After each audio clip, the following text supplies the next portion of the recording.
Hello again. What's up? How are you, Jane? I think I'm good. Oh my god. I think. Okay. Well, the more I think about it, the less the answer is yes. We'll take it. We'll Okay. take the first confident yes. And How we'll are you? run with it. I'm good, thank you. Starting grad school. Starting grad school. Nah. Shitting it. Excited though? I am. I'm nervous. I'm excited. I don't feel old enough to be starting grad school. Yeah. Even though this is a perfectly normal time in life to be starting grad school. Some people are having kids, getting married. Some people have podcasts. You know? All That's us, Grapes and Coffee. all equal importance, Yeah. I think. Yeah.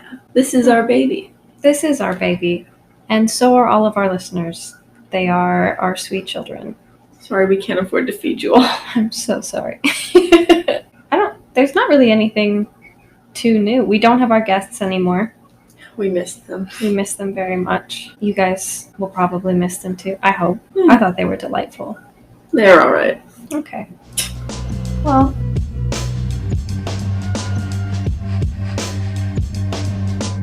I'm Kate, And I'm Jane, and this is Grapes and Coffee.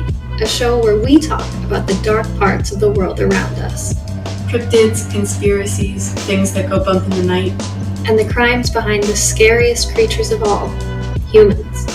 Join us as we take a look at the stories sure to give you the creeps. Pull up a seat, grab a coffee. And let's have a chat.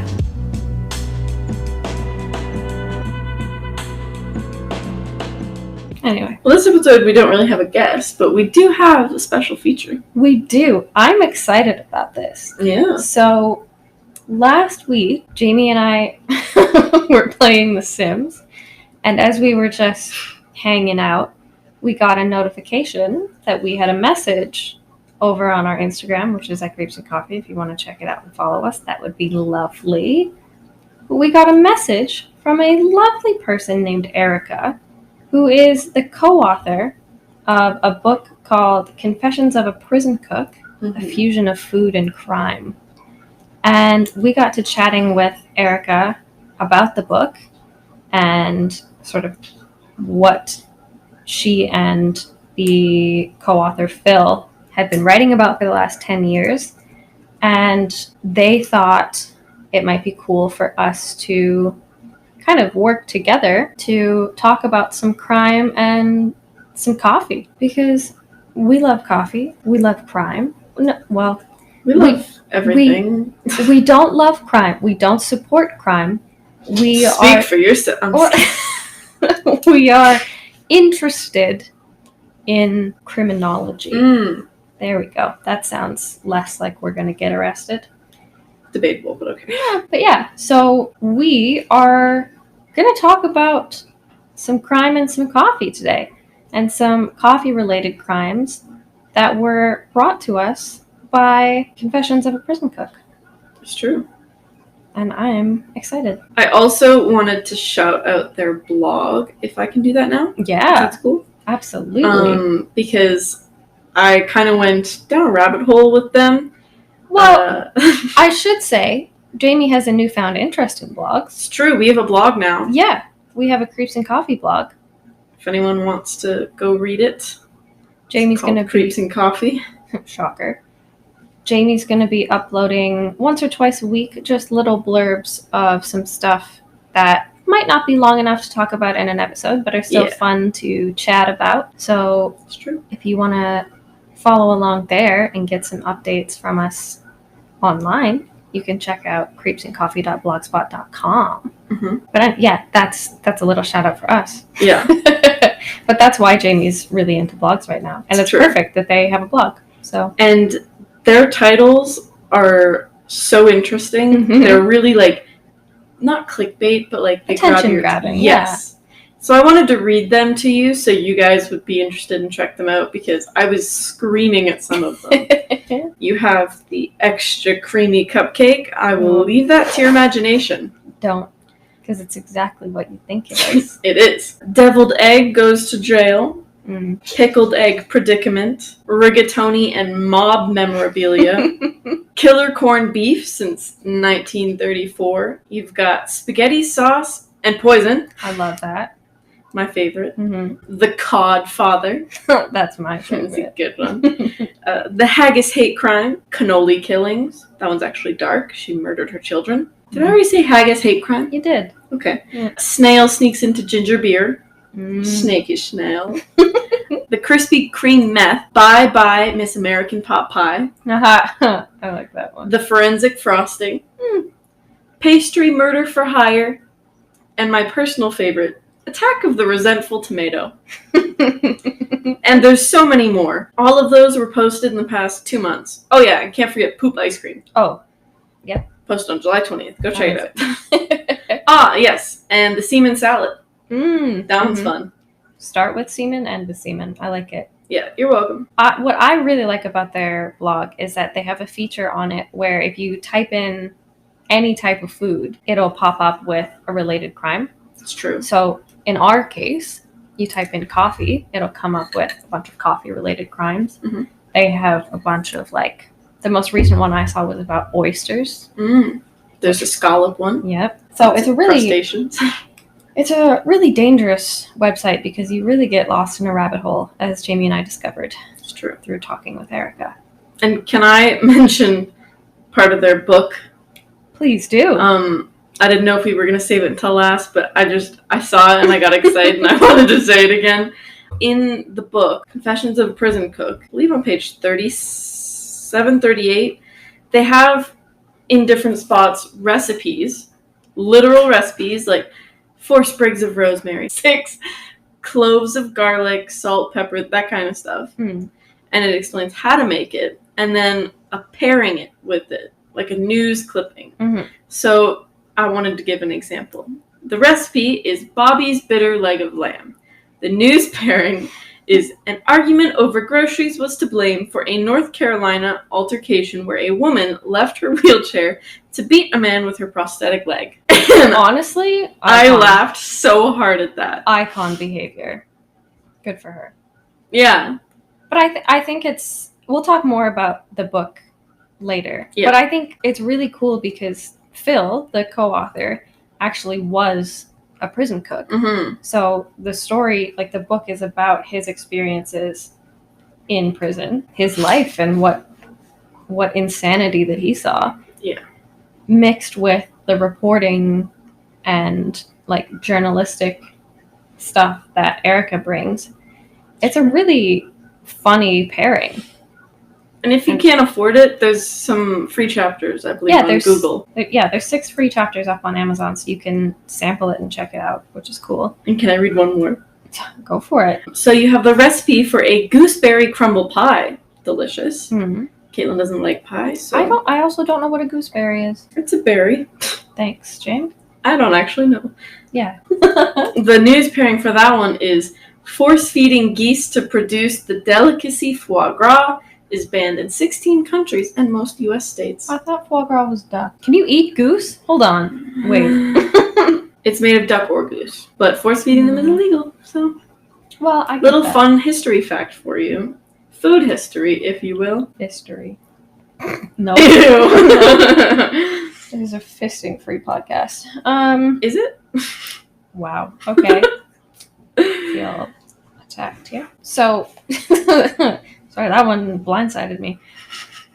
So since this is a book about crime, and we are a show fueled by coffee, we thought it was only fitting to take a dive into the chapter Caffeine Capers and talk about some caffeine-fueled crimes instead of a caffeine-fueled podcast. So we found some cases that were referenced in the book, thanks to these lovely co-authors. And Jamie and I did some digging. We did some research of our own to look into how insane these cases can be. And we found there's 3 that we were really interested in. Yeah. So that's, if you guys are on board with us, that's what we're going to dive into today. Yeah. Jamie, would you like to... Oh, just taking a sip. Drinking coffee? It has coffee creamer in it. Are you drinking coffee creamer again? It has almond milk. Jamie! The almond milk tasted gross alone. Are you just drinking almond milk and coffee creamer? Mixed. Oh my god. It's nighttime. I didn't want to have any coffee. The real crime in this episode. I'm gonna throw up. Do you know how many times I've caught her just sipping coffee creamer straight out of the bottle? It tastes good. The vegan stuff that's like caramel. Don't look at the microphone as if they're gonna help you.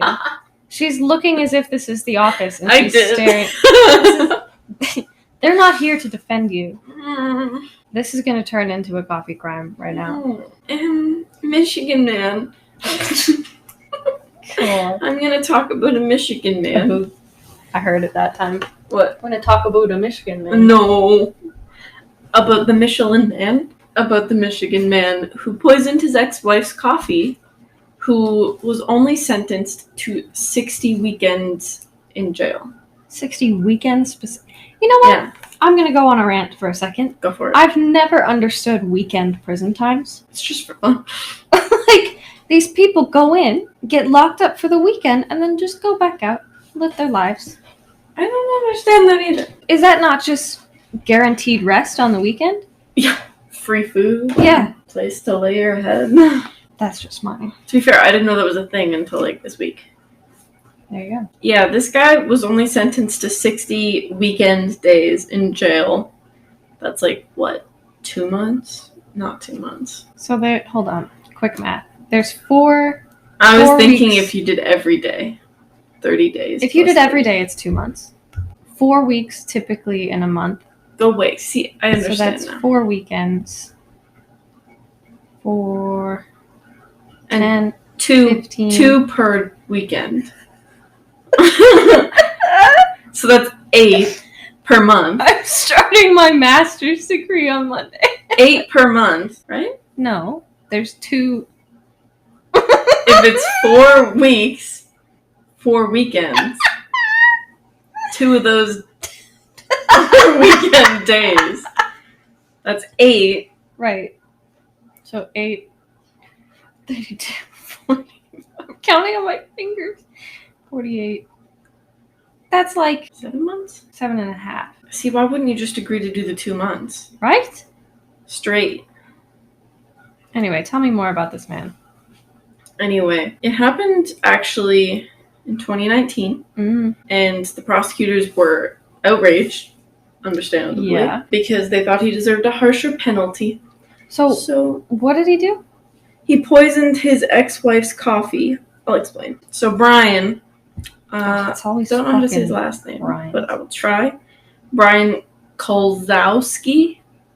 Mike Wazowski. Kolowski.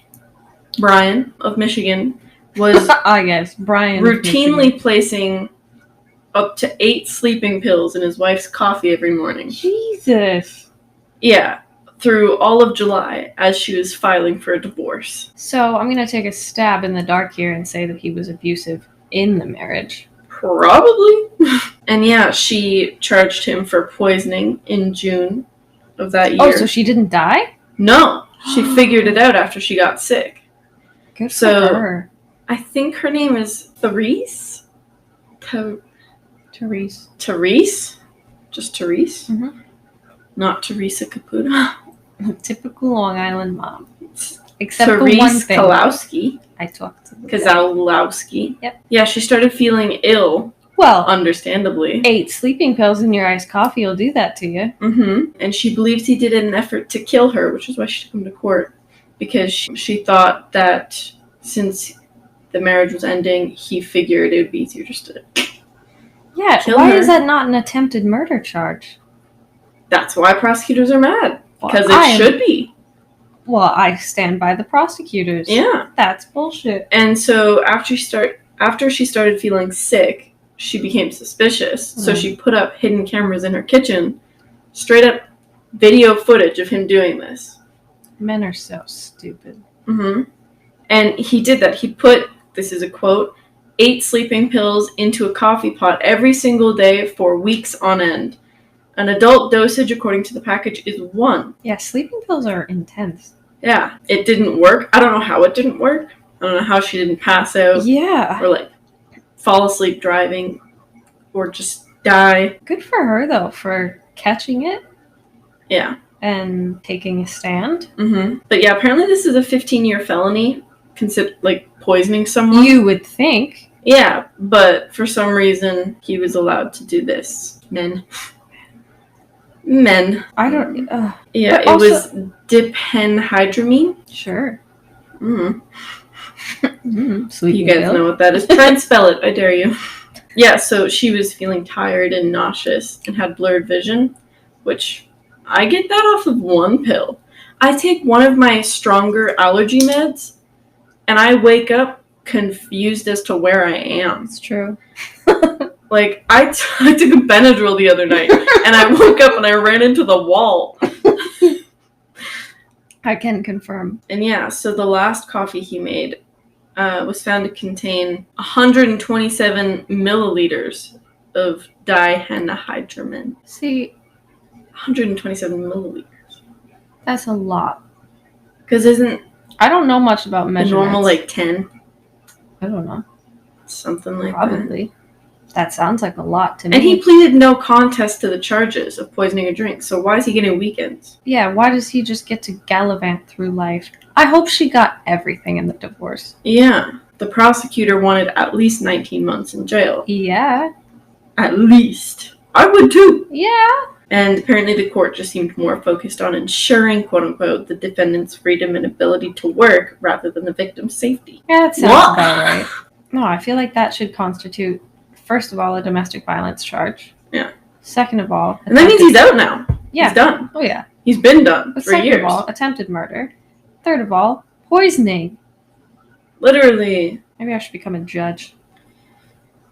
No. That would be a lot. Well... Yeah, that was that one. Not to suggest that anyone do this, but I feel like going for the coffee is a risky way to do it if you're going to poison someone, because people who like coffee know how they like their coffee.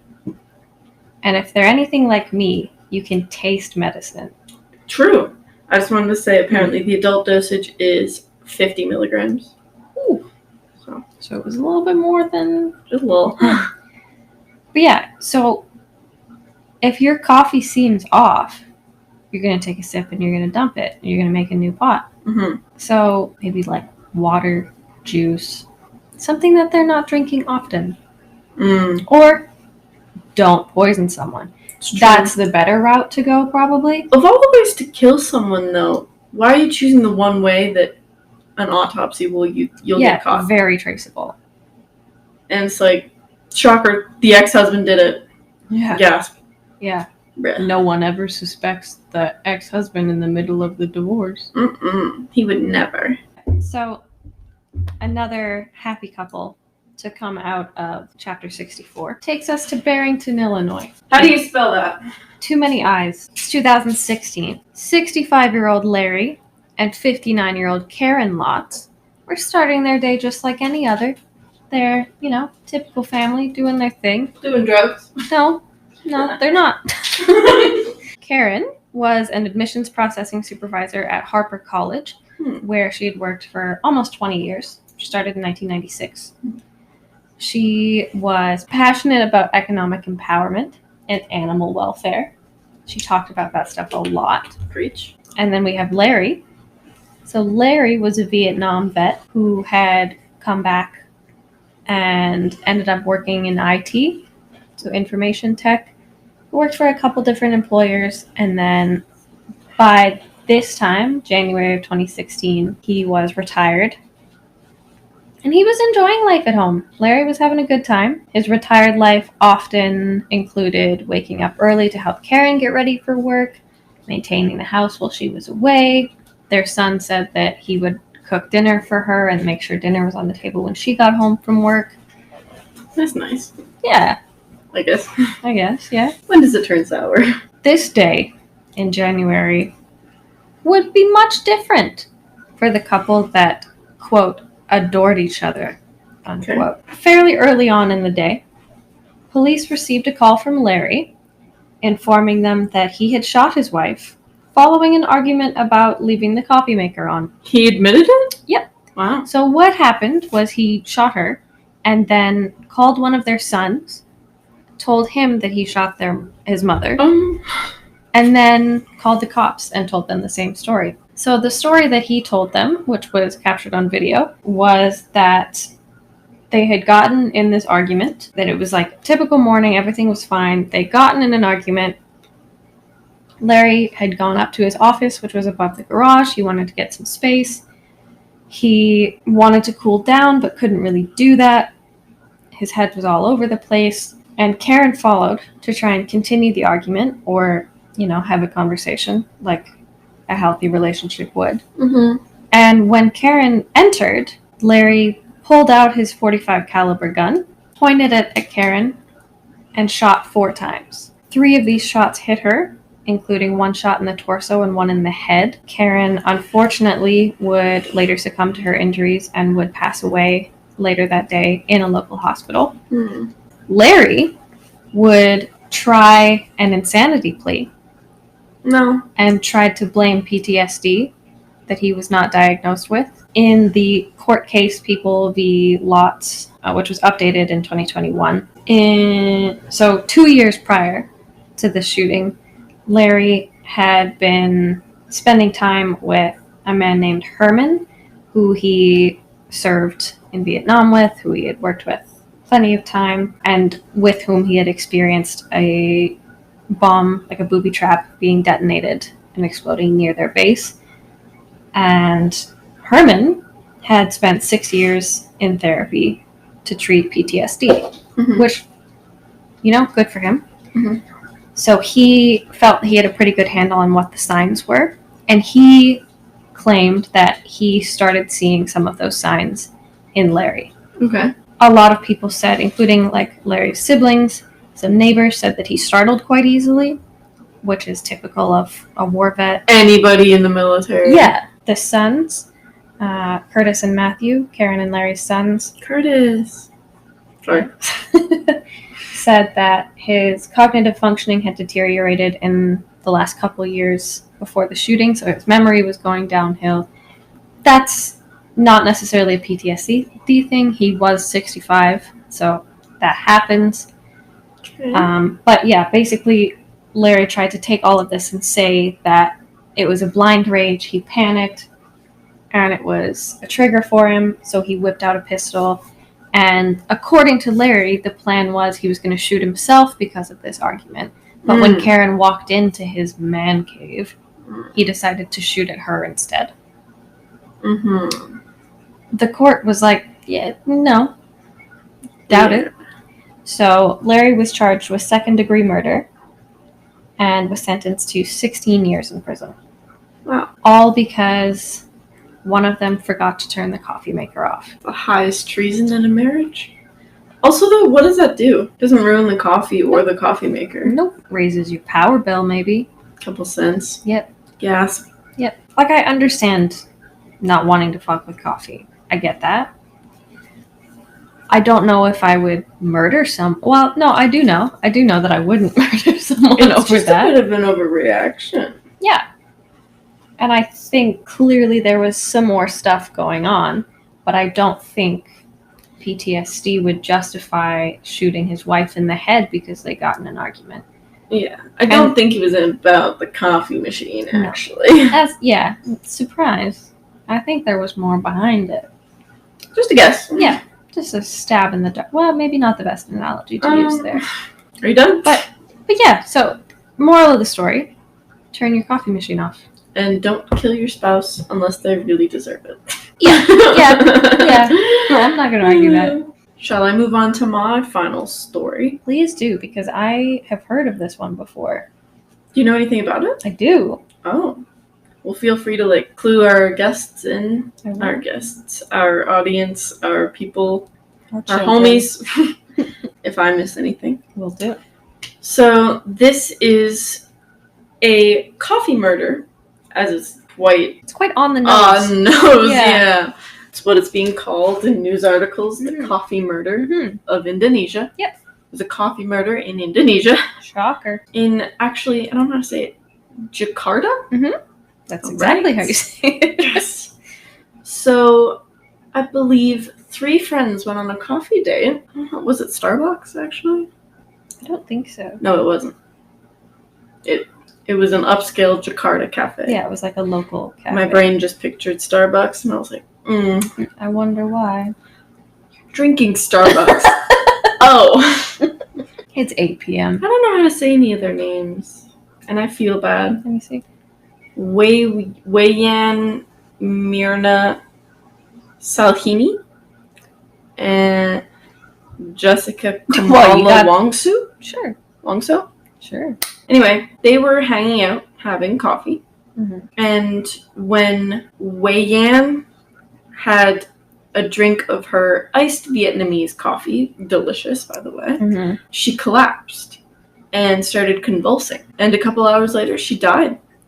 And the autopsy said that the 27-year-old died of cyanide poisoning. Bum, bum, bum. And the court ruled that her companion, Jessica, was the one who killed her because she spiked her drink. Jessica tried to fight that real hard until the CCTV footage came out of her putting cyanide. She still fights it by saying, "Oh, you can't see my hand put anything in. It's covered by a bag." Convenient. Yeah. Conveniently covered by a bag, sure. But yeah, they were friends. They all attended college together and stuff. So, like, why'd you do that? Why'd you kill her? Tell me. So from what I remember, the two girls got there first and, like, got the coffee. Yeah. And then Jessica was being real shady to the barista. Like, the barista thought something weird was going on. I didn't read that. Immediately after Weiyan was taken to the hospital or, like, attended to by paramedics, Jessica started blaming the barista, saying, "Oh, you laced it. You laced her coffee with something. Sure. You must have done it." So immediately people were like, "Well, why do you think the coffee's poisoned?"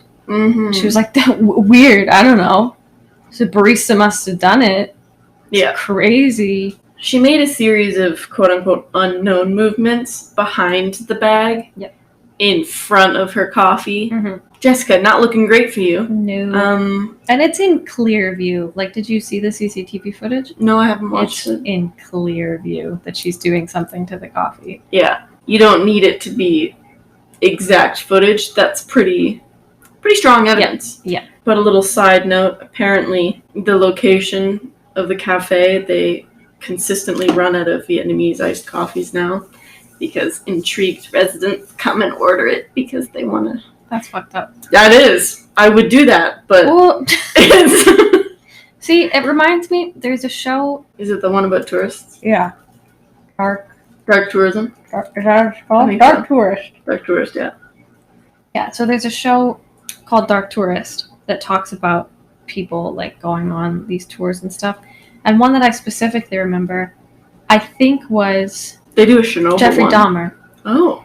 So there was an episode where the, like, host was going on a tour of, like, all the locations where Jeffrey Dahmer picked up victims and, like, the gay bar and stuff. And they interviewed this bridal party that was on the tour, and the bride and the bridesmaids were like, he was just so hot. There was just, like, an air about him. It's just so fascinating because, like, was he really this bad guy or was he just lonely? And I was like, no, he was a gay murderer. He would not be interested in you. You don't need to kiss his ass. And also, a murderer. But that's the same vibe. Isn't he dead now too? What? Isn't he dead too? Yeah. She's a bad taste. But it's like the same vibe as going to where this woman was killed. Well, there's also, from the Dark Tourist show, it's like people can do a tour where they literally trek from Mexico to the border. Yeah. Just to experience, like, what these people felt trying to illegally cross the border. Yeah, that's messed up. They have, like, fake border cops that'll... Fake guns and stuff. How white and privileged do you have to be like, you know, it'd be really cool. Exactly. Almost not really dying, but pretending we are. Yeah. And you know for a fact that those people are like, I know what they've been through. Yeah. I've seen the horrors. And then they go hang out on their yacht. Yeah. That's nice. Anyway. Back to Indonesia. Yeah, so she did say that her coffee tasted funny. Mm-hmm. I do believe cyanide has a flavor. What flavor? Isn't it almond flavor? Doesn't it taste like almond extract? You know what? I think you're right. Well, that's still not belong in a Vietnamese iced coffee. It's true. Unless she asked for it. Almond flavored, not cyanide. You're the one currently drinking almond milk and coffee creamer. Hi, can I get a nice caramel macchiato with a side of cyanide? Yeah, could you just throw a little dash of poison in there? But yeah, so it was actually kind of weird. So the autopsy was completed on January 10th, and an Australian toxicology expert testified,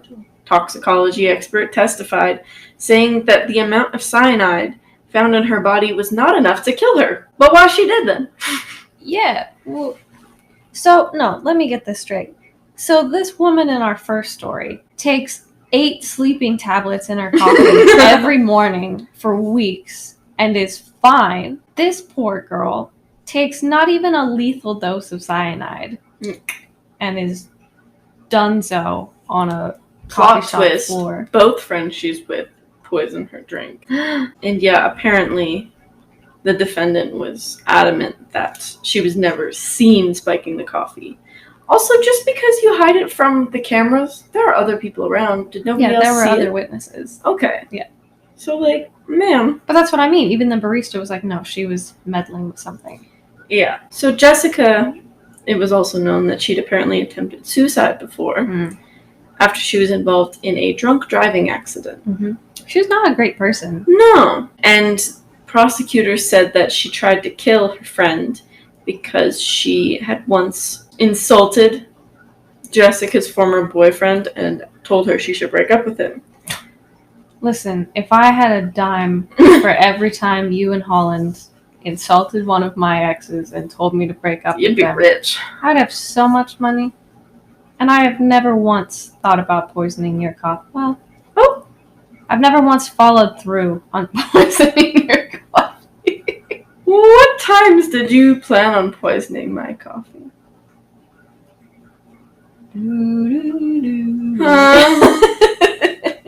Anyway, it was said that Jessica showed no emotion after her friend started convulsing and didn't do anything to help her when she fell to the floor. You know, she literally looked over as if she was like, oh, get up. That's unfortunate.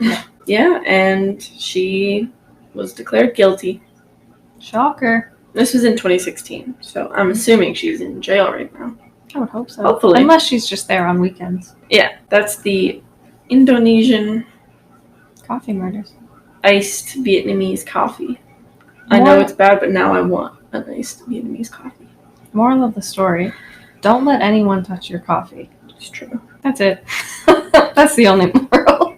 Thanks for listening. No, it was fun to be able to look at some of these crimes and just the thought of something so mundane and so routine in so many people's daily lives, ours included, just sitting down and having a cup of coffee. The fact that something so simple led to such insane cases and so many more. In chapter 64 of Confessions of a Prison Cook, there's at least 20 examples. You talk about a woman being arrested and strip searched by religious police in Saudi Arabia for drinking coffee with a man at Starbucks. Men are bad. It's true. Coffee's bad. You talk about police dogs sniffing out bags of crack cocaine that were hidden in a bag of coffee grounds. You talk about... Is this in America?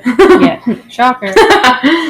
Talk about, Abigail Folger of the Folger dynasty being murdered by the Manson family. Yeah. All of these crazy things.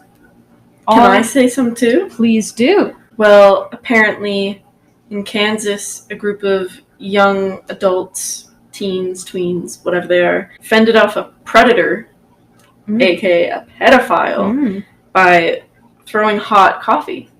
It is a good weapon. I'm assuming it was a guy at him. Yeah, that's the thing. There's positive connotations to it, too. It's not just coffee leads to murder. Yeah. As my stats professor always used to say, correlation does not equal causation. It's true. Drilled into your brain. Yeah. And there's a lot of Italian crime families who bully restaurants into only selling coffees by mobsters. Go crime. Davvero. What? It's true. Davvero.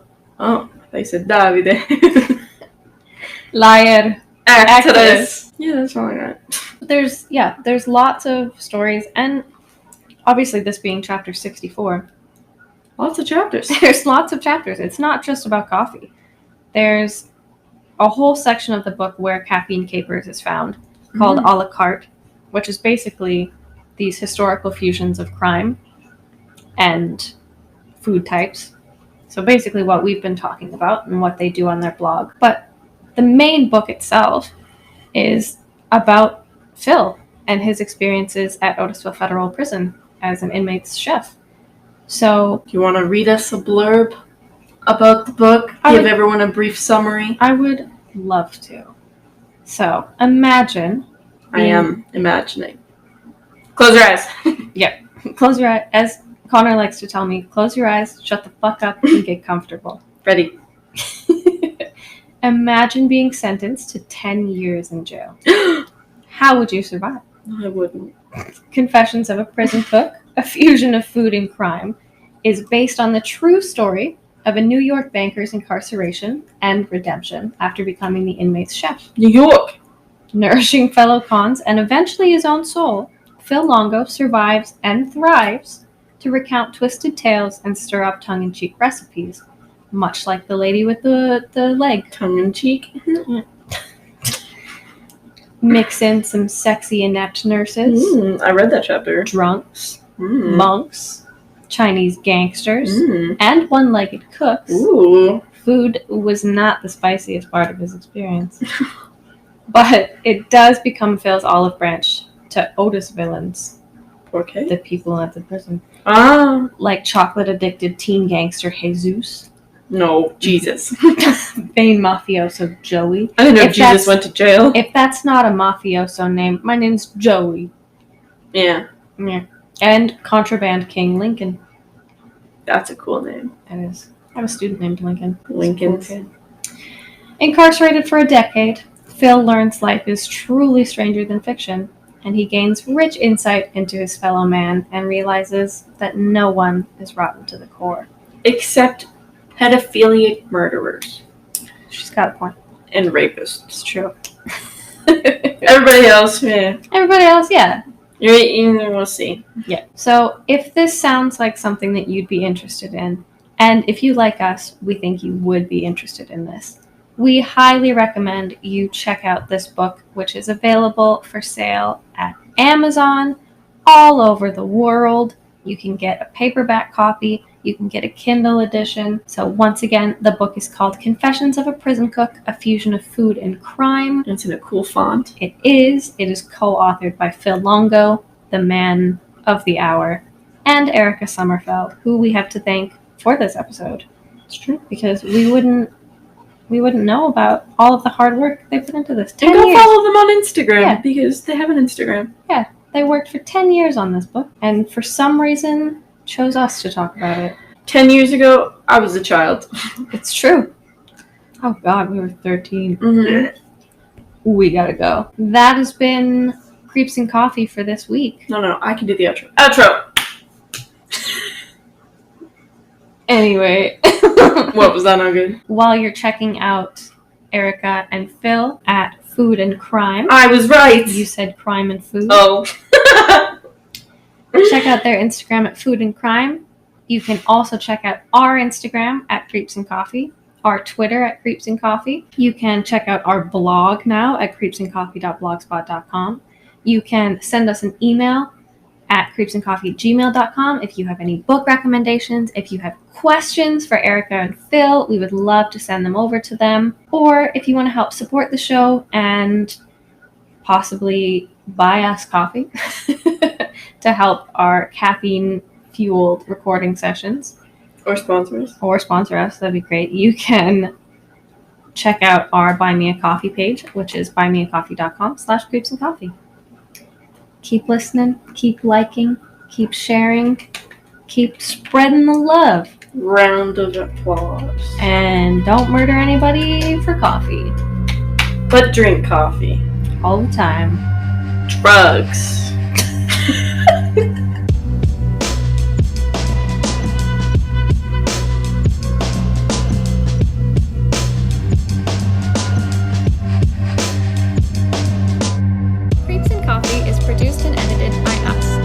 James. Our theme music is Stuck in a Hole by Dated. For more information on where to find them, check out the link in our show notes. And to connect with us, follow us on Instagram and Twitter at Creeps and Coffee.